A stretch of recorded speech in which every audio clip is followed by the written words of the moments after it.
Я чувствую себя мамой своего мужа.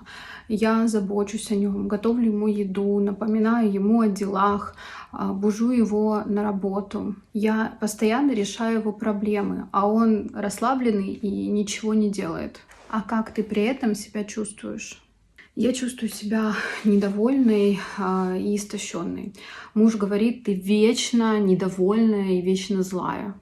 Мне вообще кажется, что я теряю себя в этих заботах. Понимаешь, осознавать свои чувства очень важно. А как ты думаешь, почему ты взяла на себя эту роль?